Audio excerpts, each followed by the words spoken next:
শ্রদ্ধেয় মাস্টার মোহাম্মদ নুরুল ইসলাম, উপস্থিত আছেন ভোলার সদর উপজেলা মহোদয় আমির শ্রদ্ধেয় মাওলানা কামাল হোসেন, উপস্থিত আছেন বাংলাদেশ জামায়াত ইসলামী জেলা সুরা কর্ম পরিষদ সদস্য প্রিয় শ্রদ্ধেয় মোহাম্মদ আমির অধ্যাপক আমির হোসেন ভাই, উপস্থিত আছেন জেলা বডির সদস্য জেলা বাইতুল মাল সম্পাদক মাস্টার মোহাম্মদ লাইফ হোসেন, অন্যান্য জেলা উপজেলা নেতৃবৃন্দ, ইউনিয়ন নেতৃবৃন্দ, প্রিয় উপস্থিতি, আসসালামু আলাইকুম ওয়া রাহমাতুল্লাহি ওয়া বারাকাতুহু। আপনারা ভালো আছেন সবাই? নির্বাচন আমাদের দেশে গতানুগতিক নির্বাচন হয়ে আসতেছে, কখনো হয়, কখনো নির্বাচনের নামে প্রহসন হয়, গন্ডগোল হয়। এভাবে আমরা 71 থেকে শুরু করে এই পর্যন্ত আমরা চলে আসছি। আবার কখনো দিনের ভোট রাতেও হয়েছে নাকি, এরকম হয়েছে। আমাদের নির্বাচন সম্পর্কে আমাদের ভোলার একজন ইউনিয়ন ছিল, মহিলা ইউনিয়ন, ভোলার সদরে মহিলা উপজেলা নির্বাহী, উনি একটা মাদ্রাসায় গভর্নিং বডি একটা সভায় উনি বললেন যে নির্বাচনের আগে একজন এমপি প্রার্থীর বাড়ির দরজায়, বাড়ির ভিতরে ঢুকে এমপি বাড়িতে মিটিং করছে, একজন ফকির এসে বলতেছে, বাবা আমাকে এক গ্লাস পানি দাও, বাবা আমাকে এক গ্লাস পানি দাও। তখন এই বিষয়ে ওই সাথে যারা আছে তাদেরকে বলতেছে, এই তাড়াতাড়ি ওনাকে এক গ্লাস পানি। নির্বাচনের আগে তো মানুষের কদর দাম এগুলো বেড়ে যায় নির্বাচনের আগে।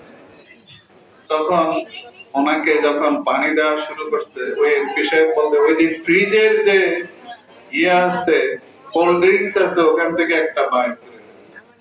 আপনারা জানেন ওই যে পেপসি আছে ফ্রিজে, এগুলো করলে ফোস করে ওঠে না, তার শব্দ হয় না, তো তার সামনে দিতে ফোস করে উঠতে দিতে, ঠান্ডা আবার একটু মিষ্টি, একটু তেজ আছে, একে কলিজাটা তার জোড়ায়। তো দোয়া করছে, আলহামদুলিল্লাহ বলছে, নির্বাচনে জিতে আসছে। আবার ওই লোক আরেকদিন ওই দরজা দিয়ে যাইতেছে, ওনাকে দেখে ওই পানির তৃষ্ণা আবার লাগছে, বলছে বাবা আমাকে এক গ্লাস পানি দে।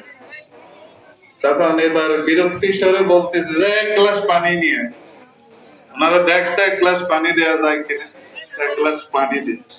এবার দিছে টিউবওয়েলের পানি। তখন ওই চাচাকে জিজ্ঞেস করে যে বাবারে, নির্বাচনের আগে যে পানিটা দিত ওটা তো ফোর্স করছে, আর আজকের পানি তো ফোর্স করে না। তখন উনি বলে, জান জান, নির্বাচনের আগেই কিন্তু এরকম ফোর্স করে, নির্বাচনের পরে আর কি করে না, ফোর্স করে না। এটা হলো আমাদের দেশের কালচার, 54 বছর পর্যন্ত আমরা এটাই দেখে আসছি নাকি, এক কথা সব শেষ, এটাই তো নিয়ম। এটা বলার সদরের একজন মহিলা উনি পান খাইতেন বেশি, স্যারেও সম্ভবত সে মিটিং এ ছিলেন, আমার এখনো মনে আছে, মহিলা ইউনিয়ন ওই কথাটা বলছে।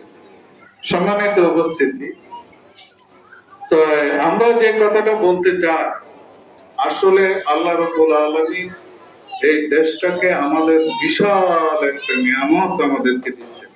এই জন্য এখানে কি না হয়, কি না আছে বলেন, এখানে গ্যাস ফিল্ড আছে, মাছ আছে, অসংখ্য অগণিত টাকার সম্পদ সমুদ্রে নদীতে পড়ে আছে, এগুলো কোটি কোটি টাকার সম্পদ আছে, প্রাকৃতিক সম্পদ আছে।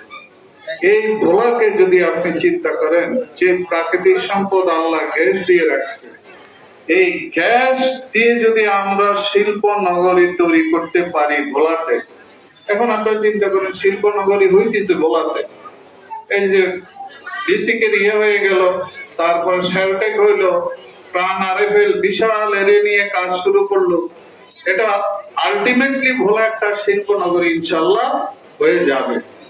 তখন দেখবেন এই ভোলার হাজার হাজার একটা শিল্প ফ্যাক্টরিতে 20 থেকে 25,000 লোকের কর্মসংস্থান। এইরকম যদি 10টা থেকে 15টা শিল্প কারখানা হয়, তাহলে ভোলাতে কোনো যুবক বেকার থাকবে। ইনশাআল্লাহ জামাত ইসলামী যে যায় এটা সুষ্ঠু সুন্দরভাবে এটা ব্যবস্থা করা হবে। এটা আমি বললাম বিচ্ছিন্নভাবে কথা।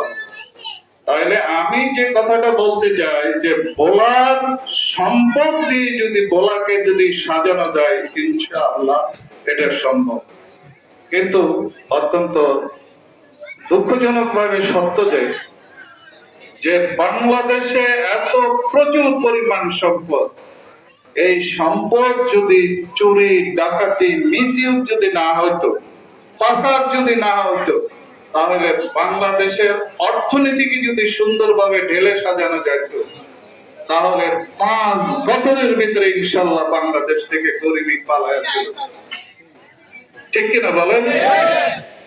আপনি জানেন একটা গভর্নমেন্ট, সুন্দর গভর্নমেন্ট, একটা সবল গভর্নমেন্ট যখন একটা দায়িত্ব সামনে নেয় তখন 4টা দিককে সামনে নিয়ে সে আগায়। 4টা দিককে সামনে, প্রথমত কি দিককে সামনে নিয়ে সে আগাবে, যে জেনারেল এথিক্সটা কি হবে, রাষ্ট্রের সাধারণ নৈতিকতা কি হবে। আজকে আমার দেশে জেনারেল এথিক্স, সাধারণ নৈতিকতার অভাবে আজকে দেশের কোটি কোটি ডলার বিদেশে পাচার হয়েছে। ঠিক কিনা বলেন? আওয়ামী লীগ গভর্নমেন্ট যখন বাংলাদেশে ক্ষমতা নেই তখন বাংলাদেশে আমাদের ফরেন রিজার্ভ ছিল 48 বিলিয়ন ডলার, 48 বিলিয়ন ডলার ছিল আমাদের রিজার্ভ। এই টাকা কত? 5,80,800 কোটি টাকা। এই টাকা যদি বাংলাদেশের সমস্ত রাস্তায় যদি বিছায়া দেওয়া যেত, বিছানের মতো এভাবে দেওয়া যেত, তারপরও টাকার কি হইতো না, শেষ হইতো। আওয়ামী লীগ যখন চলে যায় দেশ থেকে তখন 48 বিলিয়ন ডলার থেকে নেমে আসছে 18 বিলিয়ন ডলার। বাংলাদেশটা একটা খাদের কিনারে পৌঁছে গেছে, যে কোনো সময় বাংলাদেশ অ্যাক্সিডেন্ট ঘটবে। এই গভর্নমেন্ট আসার পর জোড়া তালি দিয়ে কোন রকম অর্থনীতিকে একটা দাঁড় করাইছে ইন্টারিম গভর্নমেন্ট, যেটা আমরা অন্তর্বর্তীকালীন সরকার। এছাড়াও বাংলাদেশের যদি এই অপচয়, এই বিদ্যুতের অপচয়, তারপরে রোড হাইওয়ের অপচয়, পানি উন্নয়ন বোর্ডের অপচয়, হাজারো অপচয় আছে, হাজার হাজার কোটি টাকা। আল্লাহ বলছে কুলু আশরাবু ওয়ালা তুসরিফু, খাও পান করো কিন্তু অপচয় করো না। এই বাংলাদেশ জামাত ইসলামী যদি ইনশাআল্লাহ যদি গভর্নমেন্ট সরকার গঠন করতে পারে, এই অপচয় বন্ধ হয়ে যাবে, চুরি ডাকাতি বন্ধ হয়ে যাবে, হাজার হাজার কোটি টাকা হাতে থাকে।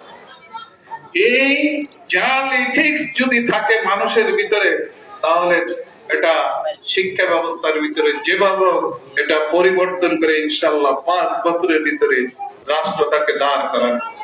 দ্বিতীয় নাম্বার যে জিনিসটা সামনে আসে সেই জিনিসটা হলো মিলিটারি স্ট্র্যাটেজিটা কি হবে, সামরিক কৌশলটা কি হবে, আমার সেনাবাহিনী আমি কি কাজে ব্যবহার করব, কাদের বিরুদ্ধে সম্ভাব্য কাদের বিরুদ্ধে ব্যবহার করব, কি ধরনের ট্রেনিং তাদেরকে দিব, তাদেরকে কোন পর্যায়ে নিয়ে যাব, কাদের সাথে আমি করব, অস্ত্র চুক্তি করব, কোথায় দিব, কোথায় কি করব, এগুলো সব কিছু ম্যানেজমেন্টের জন্য সেনাবাহিনীর অভিজ্ঞ প্রাক্তন অফিসার, বর্তমান অফিসার, তারপরে সমস্ত রাজনৈতিক দলের ভিতর থেকে যতগুলো রাজনৈতিক দল আছে, প্রধান প্রধান লোকদেরকে, যারা অভিজ্ঞ, যাদের ব্রেন আছে, তাদেরকে আলেমদের ভিতর থেকে সারা বাংলাদেশ থেকে ছেকে বেশে 4-5 জনকে নিয়ে এইরকম, তারপরে বুদ্ধিজীবী যারা আছে, ইউনিভার্সিটি টিচার আছে যারা, তাদের ভিতর থেকে নিয়ে ন্যাশনাল সিকিউরিটি কাউন্সিল করবো আমরা মিলিটারি স্ট্র্যাটেজি প্রণয়নের জন্য। যদি এটা করে ইনশাআল্লাহ বাংলাদেশের সেনাবাহিনী প্রফেশনাল হবে, আরো উন্নত হবে, আরো সাহস বাড়বে, তারা তাদের মর্যাদা আরো বুলন্দ হবে। আজকে ঠিক সেই ন্যাশনাল সিকিউরিটি কাউন্সিল আছে। এই জন্য সেনাবাহিনী কি করে, ডিজিএফআই কি করছে, আয়নাঘর তৈরি করছে, ডিজিএফআই কি করছে, গুম করছে, ডিজিএফআই কি করছে। বাংলাদেশের একটা জনগণের প্রিয় সেনাবাহিনীর গোয়েন্দা সংস্থা ডিজিএফআই যদি এরকম দুর্নীতি করে, এরকম যদি নষ্ট করে দেয় এই ডিপার্টমেন্টটাকে, বাংলাদেশ কি আর থাকে? যা হওয়ার তাই হয়েছে 15 বছর পর্যন্ত। এরপরে সরকার যে জিনিসটা নেবেন সবচেয়ে গুরুত্বপূর্ণ, ইকোনমিক পলিসিটা কি হবে, অর্থনৈতিক পলিসিটা, নীতিটা কি হবে। আপনি বলেন এই দেশে যত কিছু হোক, অর্থনৈতিক পলিসিটা যদি কোরআনের পলিসি অনুসারে না হয়, বাংলাদেশ থেকে গরিবী কোনোদিন দূর হবে না। জাকাত ভিত্তিক অর্থ ব্যবস্থা, বাংলাদেশের একজন প্রাক্তন বিজ্ঞানী, পরমাণু বিজ্ঞানী ডক্টর শমশের আলী কিছুদিন আগে ইন্তেকাল করেছেন। উনি বলেছেন যদি জাকাত সিস্টেম যদি চালু হয়ে যায়, কোরআনের যদি অর্থ ব্যবস্থা চালু হয়ে যায়, 5 বছরের ভিতরে বাংলাদেশ থেকে দারিদ্রতা দূর হয়ে যাবে ইনশাআল্লাহ। জামাত ইসলামী যদি ক্ষমতায় যায়, তাইলে কোরআনের সে অর্থনীতি চালু হবে, কোনো গরিব খুঁজে পাওয়া যাবে না। জাকাত না, আমাদের দুর্বলতার সুযোগ তারা নিচ্ছে, আমাদের গরিবের সুযোগ তারা নিচ্ছে। এক বস্তা চাল দেওয়ার নামে লাইনের পর লাইনে, ঘন্টার পর ঘন্টা দাঁড়ায় আমাদেরকে শক্তি দিচ্ছে। অথচ ইসলামী সরকার যদি আসে, এই সাহায্য বাড়িতে পৌঁছিয়ে দেওয়া ইসলামী সরকারের কর্তব্য, ওখানে লাইনে দাঁড়ানো লাগবে না। এরপর 60 বছরের যারা বেশি হয়ে যায়, দুর্বল, বৃদ্ধ, কম কাজ করতে করতে যখন বৃদ্ধ হয়ে যায়, তাদেরকে তখন আর কেউ সাহায্য করতে পারে না, কেউ মূল্যায়ন করে না। তাদেরকে মৃত্যু গভর্নমেন্ট সমস্ত চিকিৎসা খরচ রাষ্ট্র থেকে দেবে ইসলামী সরকার। এটা ইসলামী সরকারের দায়িত্ব এবং কর্তব্য। অটো চালাতে গিয়ে, গাছে উঠতে, কাজ করতে গিয়ে অনেকের হঠাৎ করে অ্যাক্সিডেন্ট হয়ে হাত হারায়, পা হারায়, এরকম হয় কিনা বলেন? নদীতে কাজ করতে যেয়ে হাত হারায়, পা হারায়, অ্যাক্সিডেন্ট হয়, আর কোনোদিন কাজ করতে পারে না। যেদিন সে অ্যাক্সিডেন্ট হইলো, সেদিন থেকে শুরু করে তার মৃত্যু পর্যন্ত গভর্নমেন্ট তার সকল দায় দায়িত্ব দিবে ইনশাআল্লাহ। এটা ইসলামী সরকারের নীতি, আপনারা লিখে রাখেন সম্মানিত উপস্থিতি। সুতরাং আমি যেটা মনে করি, ইনশাআল্লাহ আপনারা যদি বাংলাদেশ জামাত ইসলামীকে, তারিক পাল্লাইমারকে যদি আপনারা ভোট দেন, তাহলে দেশে আর কোনো অভাব থাকবে না। আল্লাহ ওয়াদা করেছেন কোরআনে, আল্লাহর ওয়াদা কি কখনো খেলাপ করেন? আল্লাহ কি ওয়াদা করেছেন? ওয়ালাউ আন্না হাযাল কুরআনান ওয়াত্তাকাউ লা ফাতানা আলাইহিম বারাকাতুম মিনাস সামাই ওয়াল আরদ।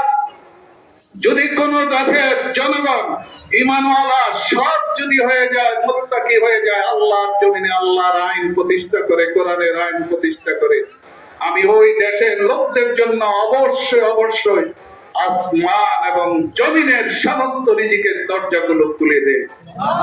এটা কার ওয়াদা? আল্লাহর। আর এই কোরআনের আইন মোতাবেক যদি রাষ্ট্র পরিচালনা না করে, কি সাংঘাতিক কথা আল্লাহ বলেন,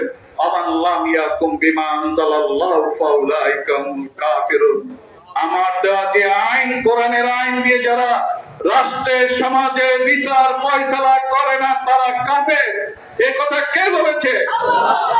সুতরাং আমরা কি কাফের হয়ে পড়তে চাই?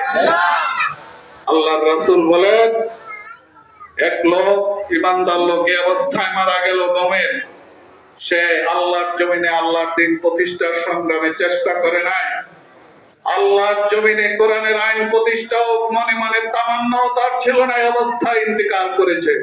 আল্লাহর রাসূল বলেন, ফামাতা মাইতাতাল জাহিলিয়া, তার মৃত্যু হবে জাহিলিয়াতের মৃত্যু। একজন সাহাবী দাঁড়িয়ে বলেন, ইয়া রাসূলুল্লাহ, মান সামান সাল্লাহ, আল্লাহর রাসূল সে যদি রোজা রাখে, নামাজ পড়ে? قال رسول الله صلى الله عليه وسلم ومن صام من صلى وجامع مسلم فمات ميتة الجاهلية, সে যদি রোজা রাখে, নামাজ পড়ে, নিজেকে মুসলমান হিসেবে দাবি করে, فمات ميتة الجاهلية, তার মৃত্যু হবে জাহিলিয়াতের মৃত্যু। আমরা কি জাহিলিয়াতে মৃত্যুবরণ করতে চাই? তাহলে প্রিয় উপস্থিতি, কোন ব্যক্তির দিকে তাকায় নয়, আল্লাহর সন্তুষ্টির জন্য এটাকে ইবাদত মনে করব। আমরা ইবাদত মনে করব, আমরা আল্লাহর সন্তুষ্টির জন্য আমাদের সম্পদ প্রয়োজনে আমাদের জীবন দিয়ে কোরআনের আইন প্রতিষ্ঠার জন্য ইনশাআল্লাহ আমরা কাজ করব। আর এই দেশে যদি কোরআনের আইন প্রতিষ্ঠা করতে হয়, আমাদের ভাই বন্ধু আত্মীয় স্বজন স্ত্রী মা বোন যারা আছে পাড়া প্রতিবেশী, তাদের একজন যদি আমরা এই 4 মাসের ভিতরে 100 জন লোককে যদি আমরা আল্লাহর লোকের কাছে যদি আমরা আল্লাহর দ্বীনের এই দাওয়াত নিয়ে যেতে পারি, আগামী সংসদ নির্বাচনের এই কঠিন মুহূর্তে যদি এই দায়িত্ব পালন করতে পারি, ইনশাআল্লাহ বিজয় আমাদের হবে, আল্লাহর জমিনে আল্লাহর দ্বীন প্রতিষ্ঠা হবে। আজকে শুধু আপনাদের ভেতর না, গ্রামগঞ্জে না, আজকে তাদের সমস্ত কৃতকর্মের জন্য মানুষ ইসলামের দিকে ঝুঁকে গেছে। যে ইউনিভার্সিটিতে আমাদেরকে ঘৃণা করতো এক সময়, সেই ইউনিভার্সিটিতে ছাত্র ছাত্রীরা পঙ্গপালের মতো আমাদেরকে ভোট দেওয়ার জন্য রাস্তায় ঝাঁপায় পড়ছে। সেখানে ঢাকা ইউনিভার্সিটি জীবনে কোনোদিন ইসলামপন্থীরা আশা করে নাই, সেখানে ঢাকা ইউনিভার্সিটিতে নিরঙ্কুশ ভাবে বাংলাদেশ ইসলামী ছাত্র শিবির নির্বাচিত হয়েছে আপনাদের দোয়া ইনশাআল্লাহ। কাবা শরীফের গ্লাভ ধরে মানুষ দোয়া করেছে, খানায় কাবার গ্লাভ ধরে কান্নাকাটি করেছে এই নির্বাচনের জন্য। সুতরাং আমরা আপনাদের কাছে আহ্বান জানাই, আসুন আমরা সবাই একত্রিত হবে, কারণ সুম্মা ইলাইহি তুরজাউন ওয়া ইলাইহি মাসির, আল্লাহর দিকে আমরা ফিরে যেতে হবে। আপনি আমি সকলেই ফিরে যাব, ফিরে যেয়ে যেন অন্তত এতটুকু বলতে পারি, হে আল্লাহ, তোমার জমিনে তোমার দ্বীন প্রতিষ্ঠার জন্য সব কিছু ত্যাগ কুরবানি করে এসেছি। আল্লাহ আমাদেরকে কবুল করুন। আমার তৌফিক ইল্লা বিল্লাহ, আলাইহি তাওয়াক্কালতু ওয়া ইলাইহি উনীব। আসসালামু আলাইকুম ওয়া রাহমাতুল্লাহি ওয়া বারাকাতুহু।